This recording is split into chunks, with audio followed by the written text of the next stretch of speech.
بسم اللہ الرحمن الرحیم۔ محترم ناظرین السلام علیکم۔ آج کی ویڈیو میں آپ جانیں گے واقعہ قارون، جس کو اللہ تبارک و تعالیٰ اپنے قرآن کریم میں یوں بیان فرماتے ہیں۔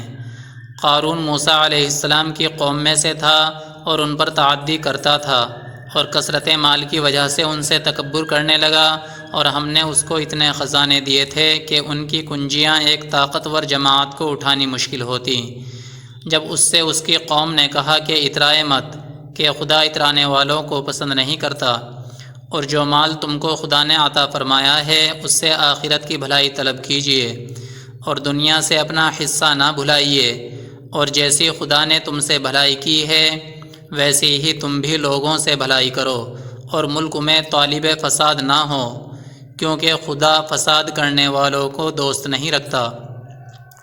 تو کہنے لگا، یہ مال تو میری دانش یعنی میری عقل کے زور سے ملا ہے۔ کیا اس کو معلوم نہیں کہ ہم نے اس سے پہلے بہت سی امتیں جو اس سے طاقت میں بڑھ کر اور جمیعت میں بیشتر تھیں ہلاک کر ڈالی ہیں، اور گناہ گاروں سے ان کے گناہوں کے بارے میں پوچھا نہیں جائے گا۔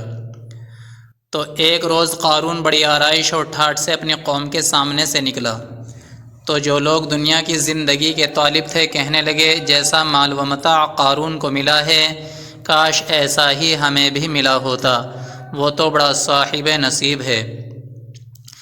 اور جن لوگوں کو علم دیا گیا تھا وہ کہنے لگے، تم پر افسوس، مومنوں اور نیکوں کاروں کے لیے جو ثواب خدا کے ہاں تیار ہے وہ کہیں بہتر ہے، اور وہ صرف صبر کرنے والوں ہی کو ملے گا۔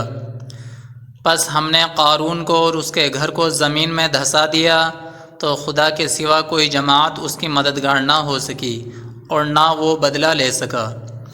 اور وہ لوگ جو کل اس کے رتبے کی تمنا کرتے تھے صبح کو کہنے لگے، ہائے شامت، خدا ہی تو ہے اپنے بندوں میں سے جس کے لیے چاہتا ہے رزق فراخ کر دیتا ہے، اور جس کے لیے چاہتا ہے تنگ کر دیتا ہے۔